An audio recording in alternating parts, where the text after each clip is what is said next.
ማእኸላይ ኮሚቴ ህወሓት እቲ ብ2008 ነጥቢ ሚልዮን ዝተመረፀ ቤት ምኽሪ ናብ ስርሑ ክምለስ ወሲኑ በዚ መሰረት እቲ ውድብ ንጀነራል ታደሰ ወረደ 3 መማረፂ ከቕርብ ከም ዝወሰነ ተገሊጹ።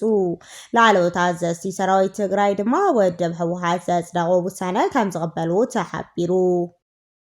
ኣብ መንጎ ሰራዊት ትግራይን TDFን ሰራዊት ብልጽግና ልውውጥ ቶክሲ ከም ዝተኻየደ ተገሊጹ። በዚ ዝተገበረ ልውውጥ ቶክሲ ድማ መስዋዕቲ ሓደ ወታደር ኢትዮጵያ ከም ዘጋጠመ ተጠቒሱ።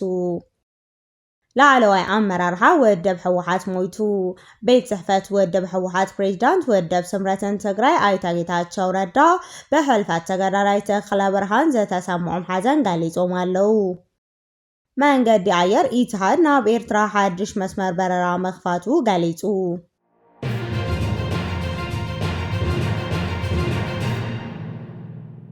ሰላም ጥዕና ይሃበለይ ተኸታተልቲ ትግርኛ ዜና ንሰዓት ዝሓዝናዮም ዜናታት ብቐንዲ ነጥብታት ፈሊምናዮ ኣለና።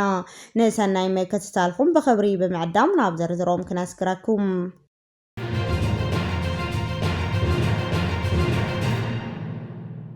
ማእኸላይ ኮሚቴ ህወሓት እቲ ብ2.8 ሚልዮን ህዝቢ ዝተመረፀ ቤት ምኽሪ ናብ ስርሑ ክምለስ ወሲኑ። ማእኸላይ ኮሚቴ ህወሓት ካብ 7 ክሳብ 8 ሚያዝያ 2018 ዓ.ም ዘካይዶ ህጹጽ ኣኼባ ብምዝዛም እቲ ቅድሚ 3 ዓመት ስልጣኑ ተገዲፉ ዝጸንሐ ነባር ቤት ምኽሪ ትግራይ ናብ ስርሑ ክምለስ ወሲኑ። እቲ ማእኸላይ ኮሚቴ ኣብ ዘውፅኦ ወግዓዊ መግለጺ ህዝቢ ትግራይ ንሰላም ክብል ስምምዕነት ፕሪቶርያ ተቐቢሉ ዝገባእ ዋጋ ፈለን ካሎ መንግስቲ ኢትዮጵያ ግን ነቲ ስምምዕነት ከም መሳርሒ ጥፋት ይጥቀመሉ ኣሎ ክብል ወሲኹ ወቂሱ። መንግስቲ ፌደራል ሕገ መንግስቲ ሉዓላዊ መሬት ትግራይ ብዘይ ምምላሱ ገና ኣብ ትሕቲ ወረርቲ ሓይልታት ይርከብ ክብል ገሊጹ። ብተወሳኺ ብኣማኢታ ሸሓት ዝቁጸሩ ተመዛበልቲ ናብ መረበቶም ኣይተመለሱን። ንትግራይ ዝወሃብ በጀት መድሓኒትን ብምዕጋት ጆኖሳይድ ይቕጽል ኣሎ ብምባል ንመንግስቲ ፌደራል ከሲሱ። እቲ መግለጺ ከም ዘስመረሉ ህዝቢ ትግራይ ንልዕሊ 3 ዓመት ብጊዜያዊ ምምሕዳር ክመሓደር ዝጸንሐ ምእንተ ሰላም ኢሉ እዩ ድሕሪ ምባል። ይኹን እምበር ሕዚ እቲ ብ2.8 ሚልዮን ህዝቢ ዝተመረፀ ቤት ምኽሪ ትግራይ ሉዓላዊነት ስልጣኑ ተረኪቡ ናብ ስርሑ ክምለስ ማእኸላይ ኮሚቴ ህወሓት ወሲኑሎ። እዚ ውሳነ እዚ መስምምዕነት ፕሪቶርያ ዘጋጨ ዘይኮነስ ንሕጋ መንግስቲ መሰል ህዝብን ዘኽብር ምዃኑ ተሓቢሩ። ማእኸላይ ኮሚቴ ህወሓት ካብ ትግራይ ወፃኢ ምስ ጎረባብቲ ዓድታትን ክልላትን ዘለዎ ምሕዝናት ብምጥንኻር ከም ዝሰርሕ ገሊጹ። ኣብ መወዳእታ ድማ መላእ ህዝቢ ትግራይ ኣባላት ውድብ ሰራዊት ነዚ ውሳነ እዚ ብምቕባል ንህላወ ድሕንነት ትግራይ ከቃለሱ ፃውዒት ተቕሪቡሎ። ነባር መንግስቲ ክምለስ ዝተወሰነ ውድብ ህወሓት መን ይመርሖ ኣብ ዝብል ግን ንህዝቢ ክግደፍ ከም ዝበለት ሓቢሩ። ንጀነራል ታደሰ ወረደ ድማ 3 መማረፂ ከቕርበሉ ከም ዝወሰነ ተገሊጹ። ንዝሓለፉ መዓልትታት ብታሪካዊ ከተማ ኣክሱም ክካየድ ዝቐነየ ኣኼባ ብማእኸላይ ኮሚቴ ህወሓት ንፕሬዝዳንት ጊዜያዊ ምምሕዳር ትግራይ ኣዛዚ ሓይልታት ጸጥታ ጀነራል ታደሰ ወረደ ዝቕንዑ 3 መማረፂ ዝሓዘ መልእኽቲ ብምብጻሕ ይዳሎ ከም ዘሎ ተገሊጹ። ካብቲ ቦታ ዝወጹ ሓበሬታታት ከም ዘመላኽትዎ እቲ ልዕሊ ኮር ተባሂሉ ዝጽዋዕ ጉጅለ ምስ ፕሬዝዳንት ታደሰ ወረደ ንምርዳእ ዘኽእሎ 3 ነጥብታት ከም ዘነጸረ ተሓቢሩ። እቲ ቀዳማይ መማረፂ ሓይልታት ምክልኻል ትግራይ ከይተበታተኑ ንምክልኻል ጀነራል ታደሰ ወረደ ካብ ጊዜያዊ ምምሕዳር ወፂኡ ምስ ልዕሊ ኮር ምስ ውድብ ህወሓት ብምውሃድ ቃልሱ ክቕጽል ዝሓትት እዩ። ካልኣይ መማረፂ ድማ ጀነራል ታደሰ ስልጣኑ ብሰላማዊ መንገዲ ክርከብ ድሕሪ ድማ ኣብ መቐለ ብሰላም ክነብር ወይ ድማ ናብ ዝደለዮ ሃገር ንክኸድ ውሕስነት ዕድል ክወሃቦ ዝግበር እዩ።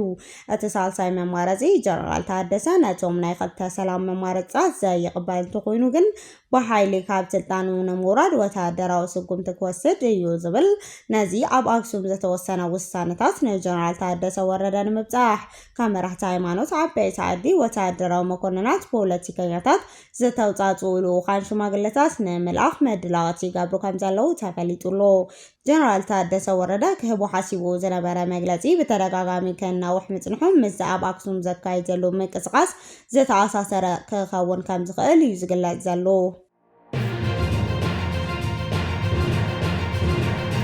بتمساسالي لعلوت عزازي سراويت تግራይ ወደብ ሕወሓት ዘጽደቑ ውሳነ ከም ዝቕበልዎ ተገሊጹ ኣብ ከተማ ኣክሱም ንተኸታተልቲ መዓልታት ከሳለጥ ዝቐነየ ኣኼባ ወተሃደራውን ፖለቲካውን ኣመራርሓ ሕወሓት እቲ ብመረፃ ዝተሰየመ መንግስቲ ናብ ንቡር ሰርሑ ተመሊሱ ከደራደር ኣለዎ ብዝብል ውሳነ ከም ዝተዛዘመ ካብቲ ቦታ ዝወፁ ሓበሬታታት ኣመልኪቶም እቲ ኣኼባ ኣብ ልዕሊ ፕሬዚዳንት ጊዜያዊ ምምሕዳር ጀነራል ታደሰ ወረደ ተሪር ነቐፌታ ዘልዕል ኮይኑ ኣብ ትግራይ ሓድሽ ናይ ስልጣን ምቅያር ንክግበር ፃውዒት ኣቕሪቡሉ እቲ ኣኼባ ዝተፈላለዩ ርእይቶታት ዝተንፀባረቑሉ ክኾኑ ከለው ገለ ኣመራርሓ ነቲ ውሳነ ዝተፈላለዩ ርእይቶ ከም ዝህቡ ተሓቢሩሉ ዝተፈላለዩ ርእይቶ ካብ ዝሃቡ ኣመራርሓ ጀነራል ገብሪ ዲላ ጀነራል ማሾ በየነ ወዲ ባምቢል ነጋሽን ይርከብዎ በቲ ካልእ ወገን ድማ በርከት ዝበሉ ላዕለዎት ኣዘዝቲ ሰራዊት ኣብ ልዕሊ ጀነራል ታደሰ ወረደ ንህዝቢ ትግራይ ክሄዱ እዩ ዝብል ጽኑዕ መርገፂ ከም ዝሓዙ ተገሊጹ ነዚ ሓሳብ እዚ ካብ ዘንጸባረቑ ኣዘዝቲ ድማ ጀነራል ይሕደጉ ስዩም ኣዛዛ ኣርሚ 42 ዝኾነ ጀነራል ድንኩል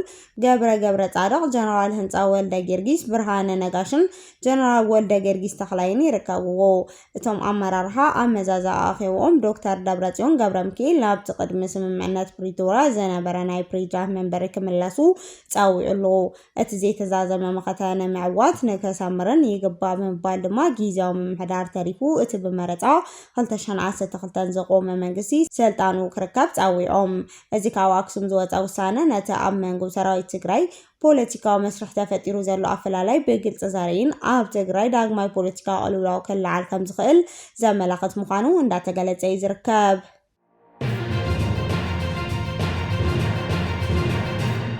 ኣብ መንጎ ሰራዊት ትግራይ TDF ሰራዊት በልጽግና ልውውጥ ቶክሲ ከም ዝተኻየደ ተገሊጹ ብዕለት 8 ሚያዝያ 2018 ንግሆ ከባቢ ሰዓት 12 ፈረቓን ኣብ ጣብያ ደደቢት ቁሸት ጸሎማይ ኣብ መንጎ ኣርሚ 17 እንዳተባሃለ ዝፍለጥ ኣካል ሓይልታት ትግራይ ኣብ መንጎ ብወገን ተከዘ ሰጊሩ ዘሎ ሓይሊ ምክልኻል ኢትዮጵያ ንሓፂር እዋን ዝጸንሕ ልውውጥ ቶክሲ ከም ዝተኻየደ ተሓቢሩ በዚ ዝተገበረ ልውውጥ ቶክሲ ድማ መስዋዕት ሓደ ወታደር ኢትዮጵያ ከም ዘጋጠመ ካብ ወሃብ ሓበሬታ ዝተረኸበ ሓበሬታ የረድእ እቲ ክስተት ዝተፈጠረ ኣባላት ምክልኻል ሰራዊት ኢትዮጵያ ናብ ኣባላት ሓይልታት ትግራይ ዘለዎም ቦታ ብምምጻእ ናብቲ ሓይልታት ትግራይ ሂዞምዎ ዝነበሩ ድፋዕ ወፂኦም ዳህሳስ ብምግባር ናብቲ ድፋዕ ኣማን ድሕሪ መደብራዊ ምዃኑ ተሓቢሩ ኣጽቂጦም ዝጸንሑ ሓይልታት ትግራይ ድማ ቶክሲ ብምኽፋት ክልተ ወታደራት ዝተወቅዑ እንትኾኑ ካብ ብክልቲኦም እቲ ሓደ ከም ዝሞተ ድሕሪኡ ዝርርብ ተገይሩ ንዳህሳስ ከም ዝወፁ ሓቢሮም ምቑዓቶም ሒዞም ከም ዝኸዱን ተፈሊጡ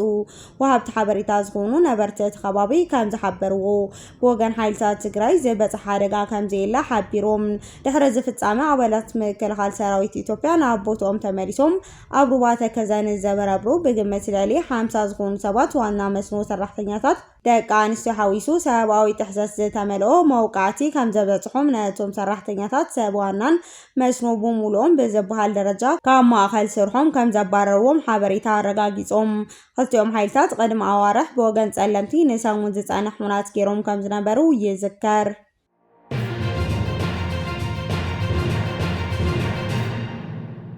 ሓይልታት ሰላም ትግራይ TPF ስርዓታዊ ለውጢ ንምምጻእ ከም ዝቃለስ ገሊጹ ላዕለዎት ወታደራት ኣመራርሓ ሓይሊ ሰላም ትግራይ TPF ኣብ እዋናዊ ኩነታት ኣንፈት ቃልሲ ብምድሃብ ዘካይዱ ዘሎ ናይ 4 መዓልቲ ገምጋም ዛዚሞም እቲ ሓይሊ ኣብ መወዳእታ ኣብ ዘውፅኦ መግለጺ ኣብ ትግራይ ዘሎ ፖለቲካውን ጸጥታውን ኩነታት ናብ ብሄራዊ ብተና ከይተሰጋገረ ስርዓታዊ ለውጢ ንምምጻእ ክቃለስ ምዃኑ ኣፍሊጡ እቲ መግለጺ ከም ዘመላኽቶ ድሕሪ ስምምዕነት ሰላም ፕሪቶሪያ ዘጣየሽ ጊዜያዊ ምምሕዳር ትግራይ በኔትወርክ ገበን ብዝተሓላለኸ ጉጅለ ተታሒዞም ይርከቡ ክብል ሓቢሩ እቲ ጉጅለ ንውልቃዊ ድሌታቱ ክብል ኮር ልዕሊ ኮር ዝብል ዘይሕጋዊ ውዳበ ብምፍጣር ንሰራዊት ትግራይ ከም መሳርሒ ብምጥቃም ኣብ ጥሪ 15 2017 ዓ.ም ዕልዋ መንግስቲ ፈጺሙ እዩ ክብል ከሲሱ TPF ኣብ ትግራይ ፍጻመ ሰላም ቃልሲ ምክያድ ብዘይመላኽቱ ስርዓታዊ ለውጢ ንምምጻእ ብሄራዊ ክብሪ ንምርጋጽ በንጹር ዕላማ ክቃለስ ምዃኑ ሓቢሩ ኣብ ማሕበራዊ ሚድያ ኣመራርሓ ሓይሊ ሰላም ተኸፋፊሎም ተባሂሉ ዝዝርጋሕ ዘሎ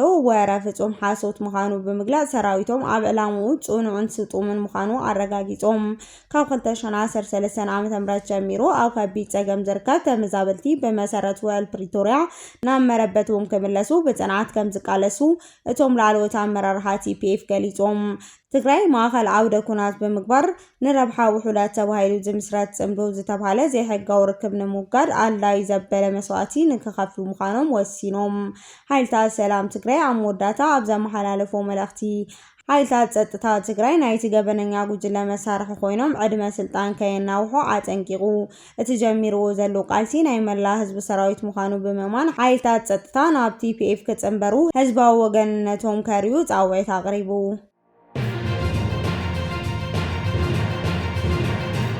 ላዕለዎት ኣመራርሓ ውድብ ሕወሓት ሞይቱ። ነባር ኣቦ ወንበር ኮሚሽን ቁፅፅር ሕወሓት ተጋዳላይ ተክለ ብርሃን ኣርኣያ ካብ ዓለም በሞት ተፈልዩ። ኣባል ማእከላይ ኮሚቴ ኣቦ ወንበር ማእከላይ ኮሚሽን ቁፅፅር ህዝባዊ ወያነ ሓርነት ትግራይ ሕወሓት ኮይኑ ንበርከት ዝበለ ዓመታት ዝሰርሕ ኣይተ ተክለ ብርሃን ኣርኣያ ብ10 ሚያዝያ 2018 ኣብ 70 ዕድሚኡ ሓመድ ድበ ለቢሱ። ኣይተ ተክለ ብርሃን ብዝሓደሩ ሕማም ኣብ ሆስፒታል ሻሎም ክትትል ሕክምና ክግበረሉ ከም ዝጸንሐ ተገሊጹ። ነዚ ስዒቡ ዓበይቲ መራሕቲ ትግራይ ብሕልፈት ተጋዳላይ ተክለ ብርሃን ኣርኣያ ሓዘኖም ይገልጹ ኣለዉ። ውድብ ሕወሓት ወያነ ሓርነት ትግራይ ሕወሓት ኣብ ፌስቡክ ኣብ ዝዘርግሖ መልእኽቲ ብዕረፍቲ ነባር ተጋዳላይ ተክለ ብርሃን ኣርኣያ ዝተሰምዖ መሪር ሓዘን እንዳገለጸ ንመቓልስቱን ስርኡን መቃረብኡን ምጽንናዕ ንምነ ኢሉ። ፕሬዚዳንት ጊዜያዊ ምምሕዳር ክልል ትግራይ ጀነራል ታደሰ ወረደ እውን ዝተሰምዖ ሓዘን ኣብ ፌስቡክ ኣስፊሩሉ። ሕልፈት ህይወት ተጋዳላይ ተክለ ብርሃን ኣርኣያ እንትሰምዕ መሪር ሓዘን እንዳተሰምዐኒ እዩ ኢሉ። ተክለ ብርሃን ጀግና ተቃላሳይ መቃልስተ ዕድመ ልክዑ ህይወቱ ንህዝቡ ዘወፈየ ክብል ዝናደ እቲ ፕሬዚዳንት ኣብ ዝተዋፈረሉ ቃልሲ ብጽንዓትን ብሕራንን ዝተጋደለ ንዝኣመነሉ ዕላማ ክሳብ መወዳእታ ዝቃለስ ጅግና ተጋዳላይ እዩ ነይሩ። ኣማኻሪ ቀዳማይ ሚኒስቴር ኣብ ምብራቅ ኣፍሪካ ዝኾነ ኣይተ ጌታቸው ረዳ በወገኑ ልዕሊ ህላወ ትግራይ ዝኾነ ዛዕባ ከም ዘየላ ዕድመ ልክዑ ዝሞገት ኣብነት መስከላት ጽንዓት እዩ ኢሉ። ትግራይ ናይ ብሓቂ ዓባይ ሰብሲ ኢና ብሰላም ዕረፍ ብጻይ ክብል ድማ ናዱኡን ሓዘኑን ኣብ ኤክስ ገሊጹ። ዝተፈላለዩ ውልቀ ሰባት ኣብ ማሕበራዊ መራኸቢታት ብዝዘርግሕዎ ጽሑፋት ዝተሰምዖም ሓዘን ይገልጹ ኣለዉ። ኣይተ ተክለ ብርሃን ሓደ ተጋዳላይ ሕወሓት ኮይኑ ብ2024 ኣብ ውሽጢ ላዕለዎት መሪሕነት ሕወሓት ከቢድ ምክፍፋል ተፈጢሩ ምህላው ብምምልካቱ ነቲ ኣብቲ እዋን ዝተኻየደ ጉባኤ እቲ ሰልፊ ካብ መንጎ ዝተወቅዑ ውልቀ ሰባት ሓደ እዩ። ኣብ ትግራይ ን2 ዓመት ድሕሪ ዝተኻየደ ኩናት ሕጋዊ ሰብነት ዝሰረዘ ሕወሓት ቦርድ መረፃ ከይመዝገቦን ከሎ ጉባኤ መክያዱ ኣካታይ ኣብ ዝነበረሉ እዋን ኣይተ ተክለ ብርሃን ኣቦ ወንበር ማእከላይ ኮሚሽን ቁፅፅር ሕወሓት ዝነበረ ንሱ ዝመርሖ ኮሚሽን ቁፅፅር ኣብ መክያድ እቲ ጉባኤ ዝኾነ ተቃውሞ ከም ዘይብሉ ብምርጋጽ ግልጽነትን ዲሞክራሲን ኣብ ዘይብሉ ኩነታት እተካይዶ ግን ሳዕቤን ክህልዎ እዩ ብምባል ተቃውሞ ገሊጹ ነይሩ። ስነ ስርዓት ቀብሪ ኣይተ ተክለ ብርሃን ሰንበት 11 ሚያዝያ 2018 ኣብ መቃብር ሓርበኛታት ትግራይ ካቴድራል ቤተ ክርስቲያን እንዳ ገብርኤል መቐለ ተፈጺሙ።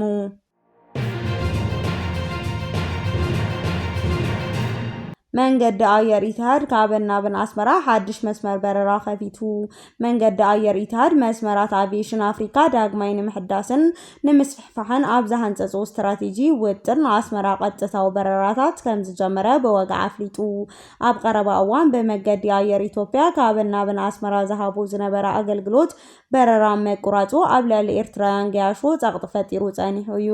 ብመሰረት እቲ ዝተዘርግሐ ወግዓዊ ሓበሬታ ነቲ ኣብ መዝገብ ዩኔስኮ ዝሰፈረ በዘመናዊ ኣርት ዲኮር ስነ ህንፃ እትፍለጥ ከተማ ኣብ አቡዳቢ 4 ጊዜ ሰሙናዊ በረራታት ምትእትታው ኣብ ዓወት ከም ዘለዎ ይገልጻሉ።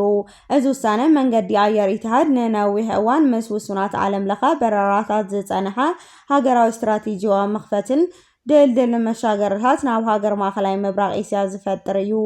እዚ ብ17 ሚያዝያ ዝተዘርግሐ ወግዓዊ ሓበሬታ ኣካል ናይቲ መንገዲ ኣየር ኢትሃድ ኣብ መላእ ኣህጉር ኣፍሪካ ዝገብሮ ዘሎ ሰፊሕን ዓብይን ዕላማ ዘለዎ መደባት ምስፍሕፋሕ በረራታት ምዃኑ ተገሊጹ። እዚ ምዕባለ በረራታት ወሽመጥ ዓረብ ኣብ ጽላት ኣቪዬሽን ብዙሕ ግዜ ብውሱን ዓቕሚ ክትንቀሳቐስ ዝጸንሐት ኤርትራ ካብን ናብን ምንቅስቓስ ተጓዓዝትን ሎጂስቲክን ጽዕነትን ኣብ ምቅላል ዓብይ ግደ ክህልዎ ከም ዝኽእል ይግመት። እዚ ሓድሽ መስመር ብፍላይ ነቲ ብበዝሒ ናብ ኤርትራን ዱባይን ዝግበር በረራታት ነጋዶ ተጓዓዝትን መሰረታውን ኣገዳስን ዘለዎ ምዃኑ ተገሊጹ። ብፍላይ ኣብ ቀረባ እዋን ኣብ ኣቪዬሽን እቲ ዞባ ዘጋጠመ ብድሆታት ኣብ ግምት ብምእታው ምጅማር ሓድሽ መስመራት ካብን ናብን ኤርትራ ረብሑ ነቶም ብስራሕን ትምህርትን ሕክምናን ዝተፈላለዩ ማሕበራዊ ጉዳያት خالين زغشو ترازيغاتات روحو عزوزيو قداميتي برارا نفاريت اتحاد بشوعات حدار 2026 اب عالم لخاو معرفو نفرتي اسمرا كتعلم مدب تتحيزولو نازي زملكات دما زاغيد بوغان ኤርትራ ዝተባሃለ ነገር የለን